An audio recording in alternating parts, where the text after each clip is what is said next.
In any software project, in any software solution, to understand the requirements, to understand what user want, there are so many problems in software engineering, but this is the greatest problem every software engineer, software professional will face. Even if the customer is coming with very clear information, explicit with their needs, but the change will there. That is, the needs of the requirement will change as the project will progress. So this is also one of the important thing which a software professional has to see. We have to handle it. So wherever this requirement thing come, there are certain challenges. So what are the challenges as a software engineer we face?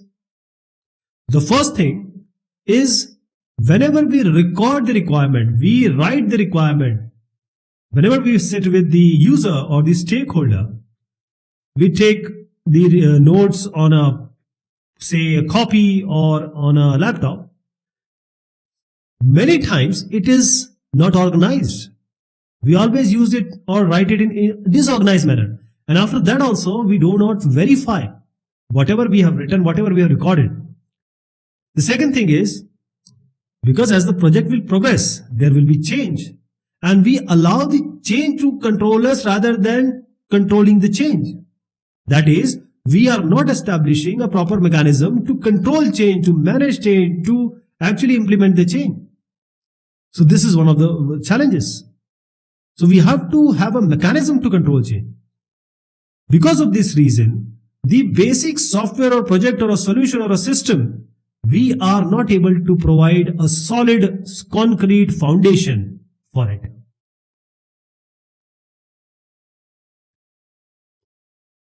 Coming to requirements engineering. What is requirements engineering?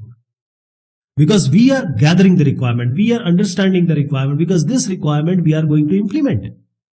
So the definition of requirement engineering is the broad spectrum of tasks and techniques to understand requirements.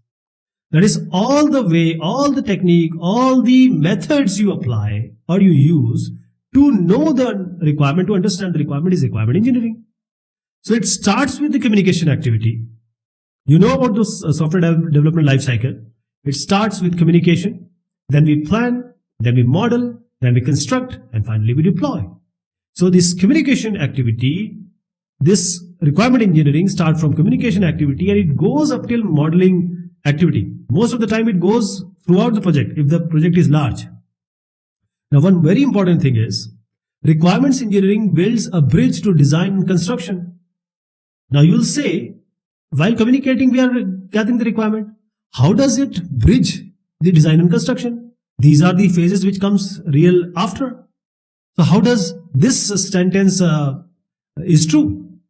So let me tell you, whatever is the requirement, whatever is the need of the user, the design and the construction, design is the modeling part, construction is the actual implementation part.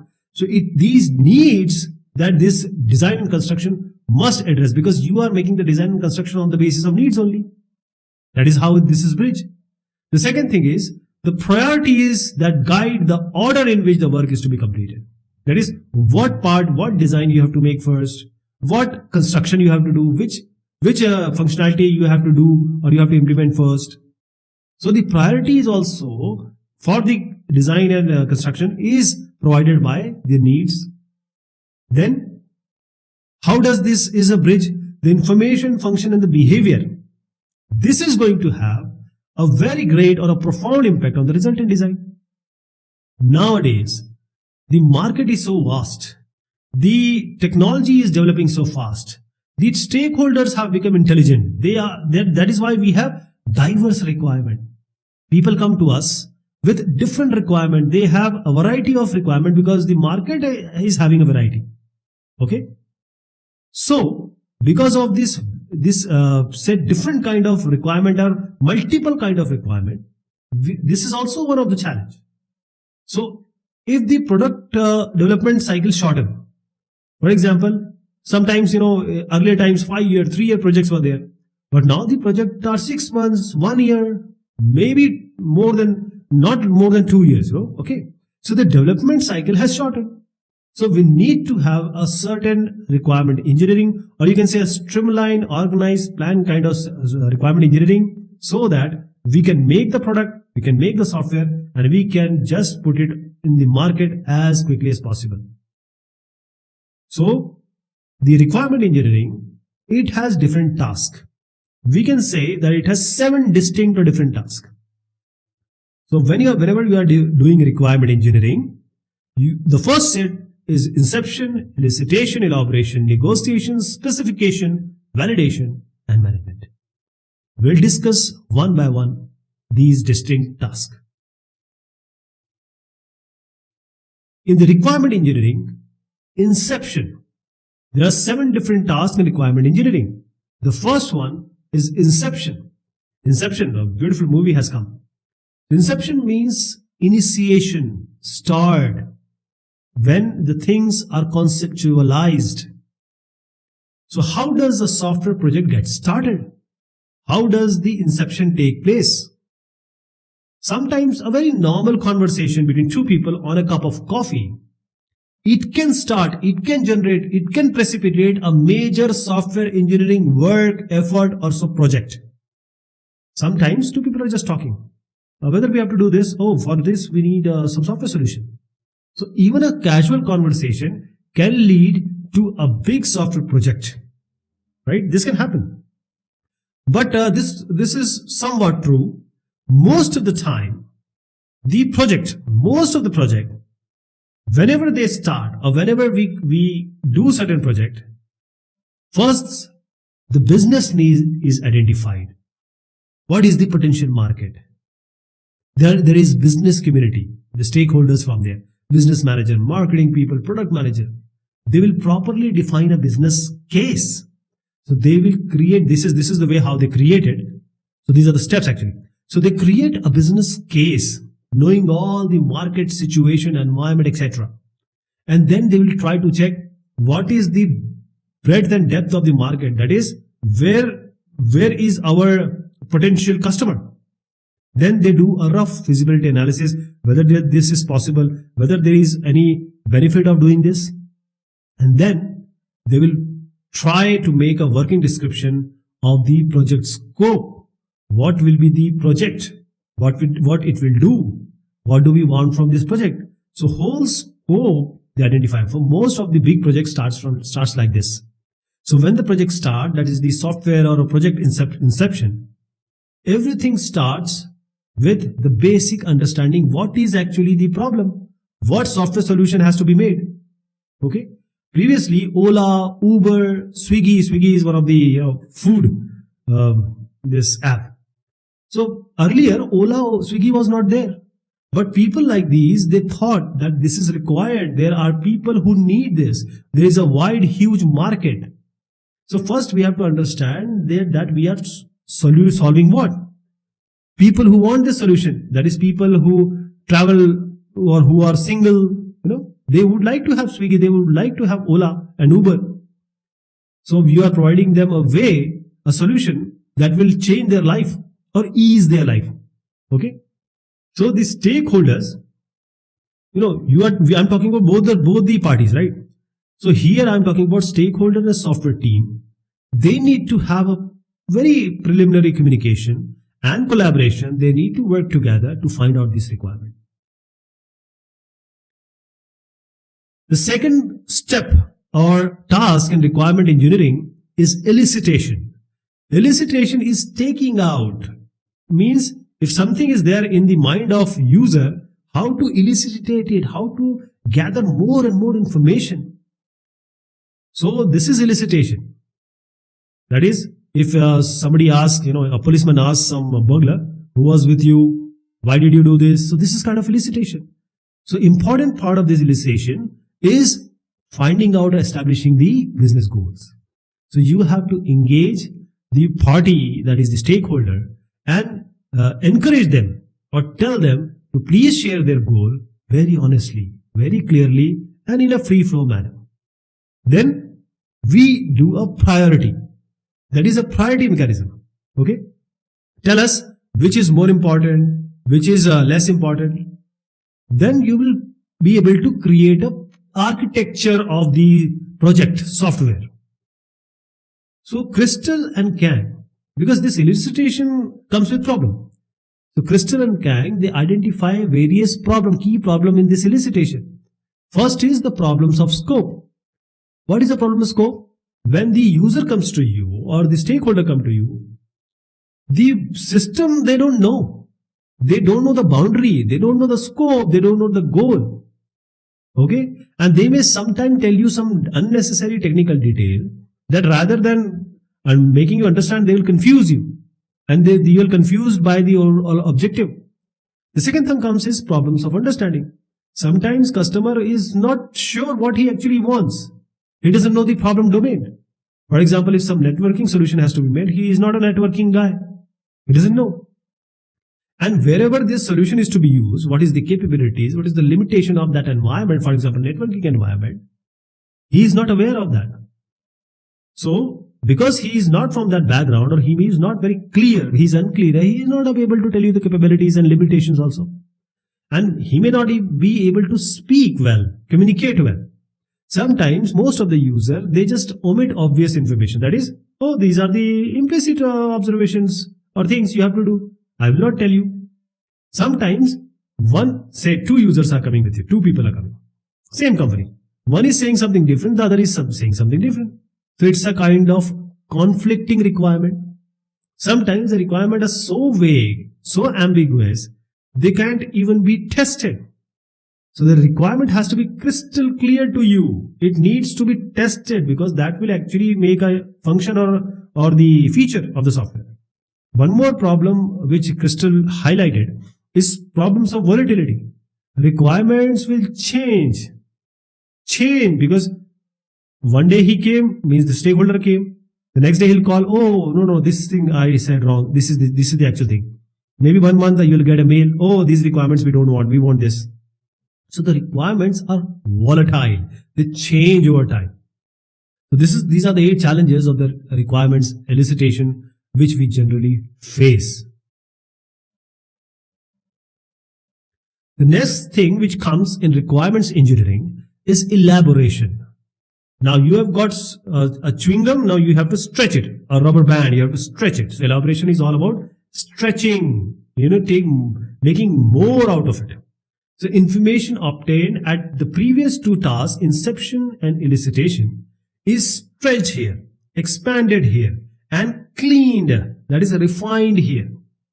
That is, you have to think, you have to understand what is wanted and what is not wanted. So this is the elaboration is what is driving force. Is all about how the end user, or you can say the actors, they are going to interact with the system. Someone will interact differently. Someone will have different point of view. So you have to refine these information.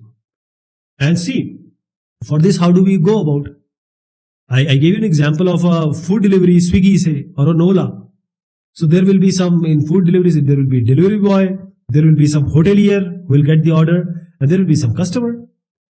So every user scenario you have to see. So the customer or the delivery boy or the hotelier or the restaurant person, each user scenario has to be parsed because we need to take out the analysis classes. Because if we are talking about the object-oriented paradigm, we need to know what are the main classes we have to think about. And when the classes comes, in classes we have functions and the variables. So we have to also think about what are the attributes, these are the characteristics, and the services. These classes are going to be defined and they are going to work. Then between these classes, what will be the relationship? How these classes are going to work to become one as a software. So we have to identify this. So this is a kind of elaboration you would like to have to actually go to that point where you can design and you can implement. The next important requirement engineering aspect is negotiation. Negotiation is all about talking, discussing so that there is a conclusion between 2 parties. So customer always will ask you more because he is giving you money, and he will propose sometimes very conflicting kind of needs and requirement. So he will ask for more. He'll say, do this, do that. I want this, I want that. So when it comes to money, he may say something, he will step back, maybe. But he'll also say some conflicting requirements. Two people may be saying the same thing with different perspective. So you need to reconcile these conflicts, these say different arguments or thoughts or requirements through a proper process of talk, discussion, negotiation. So customer, you can say the stakeholders or customer, you will say them, please rank your requirement and assess the priority. This is your one requirement, this is the priority 2, this is priority 3. So you can say that. And then you will use an iterative approach, that is ongoing circular approach to prioritize this requirement. Priority may change. And as I said, user will also talk about, because he is going to give you money and you have to also find out the risk. He may tell you some design constraints, some performance constraint, etc. So you have to address these internal conflicts through a proper process of good negotiation, a calm negotiation. And at this time, because they have already prioritized it and you have used the iterative approach, because of the iterative approach, you can eliminate, you can remove, you can combine, and you can also modify the requirement so that the software team and the stakeholders as two parties, they both are satisfied, they both are happy. The next task or requirement engineering is specification. Specification is mostly we talk about a written document where both party agrees. So the specification, it can be a written document. We have a proper SRS IEEE number. Then we have the graphical model we can have. We can make a pie chart, graph chart like this, or a formal mathematical model. We have already talked about the formal model. Then you can have use case scenarios or usage scenario, or even you can make a very low fidelity prototype. Or all these combination also can be there. So specification is not only the document, it can be one of these, or it can be multiple permutation combination of all these. Most of the people, they suggest we have to make a standard template. As I said, we already have a IEEE standard for this. Okay. So there has to be some standard template. If some company is making their own template, it is good. And then we have to use this so that everyone sees this and this is consistent and people can understand it also, both the parties. Sometimes we need to be flexible with these requirements, this specification. What I'm trying to suggest here is, if the system or the software is large, for example, if you get a project of 20 crores or 100 crores, you have to write a document. You have to combine these natural language description also, that is the user can understand, you can also understand, and you can add it with the graphical models also.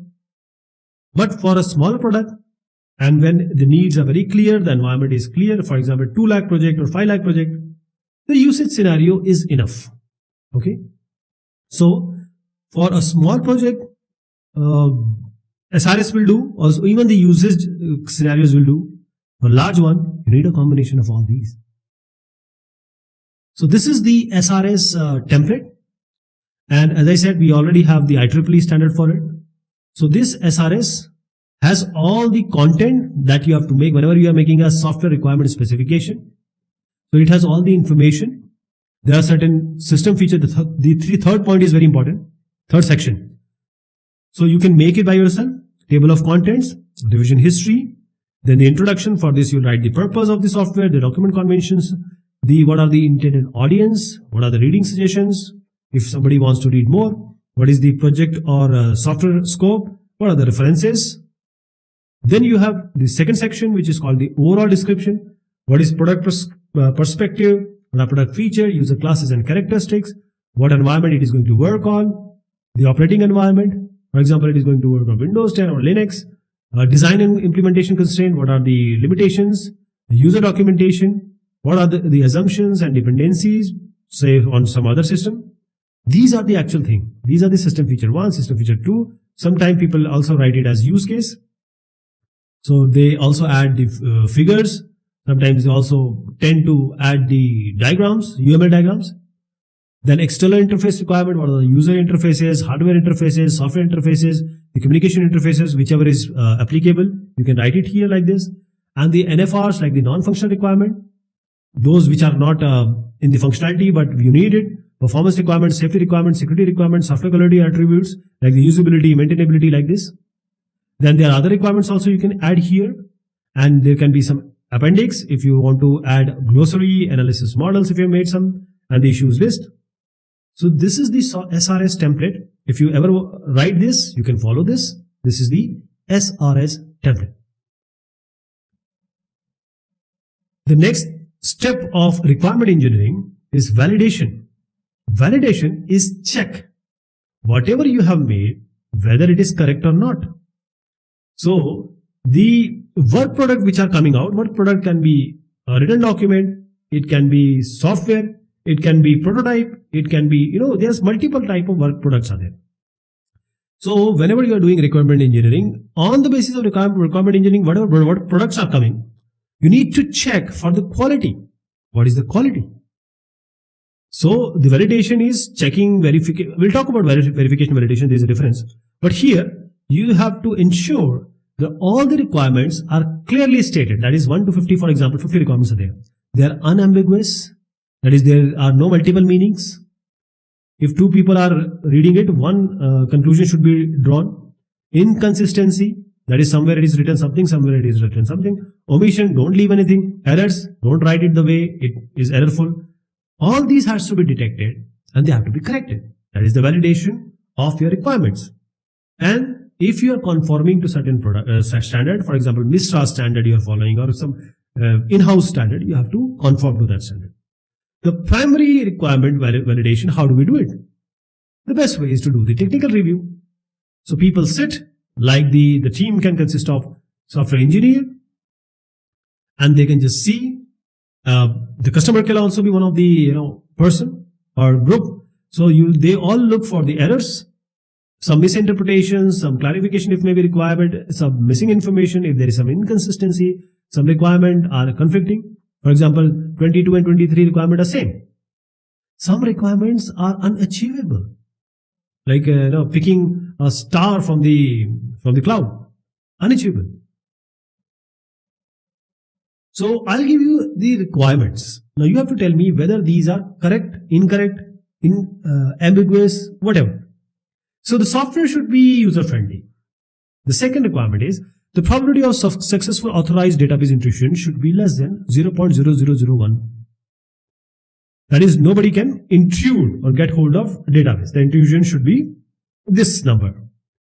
Now, let me tell you, these both requirements are not good. Why? The first requirement is too vague. How can you validate it? It needs to be quantified. For you, it may be user-friendly. For me, it won't. So it's subjective. The second requirement you see here has a very concrete quantitative element, because this it's too less. How you can do it? It is very difficult. It is time consuming. Now, as a software engineer or requirement engineer, what you have to do? What you have to do is, can this second requirement I'm talking about, can there be some other way out? Can it be associated with certain security, like certain password protection, some keys, some specialized handshaking? So can we change this requirement like this? Okay. See, these requirements for different projects are different. For example, if the quality is required, if the quality requirement is too high, then we need to state the requirement in quantifiable terms, numbers, if the quality requirement is too much. But if the software you are going to make, the quality requirement are okay, then you can just check it, validate it using the user survey or even the checklist.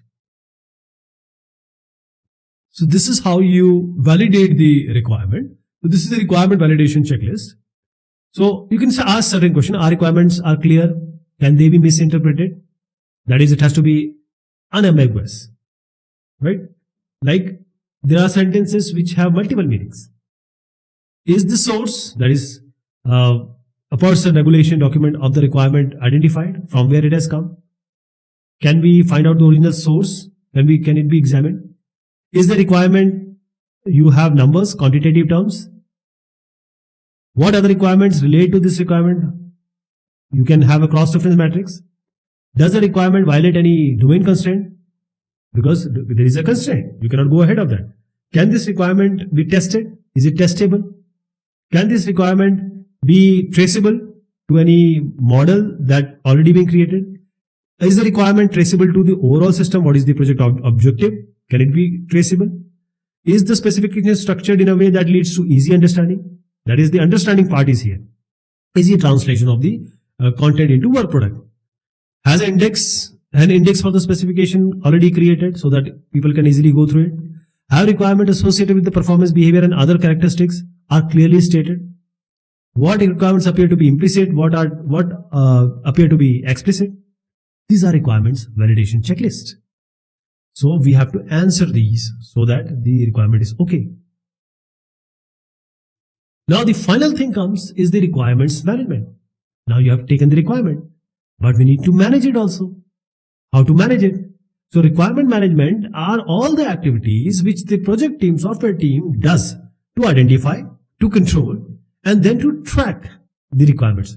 Because the requirement will come, they may change, because as the project will process, things will change. So we have to develop a mechanism so that this requirement management can be done. This is also a very important part.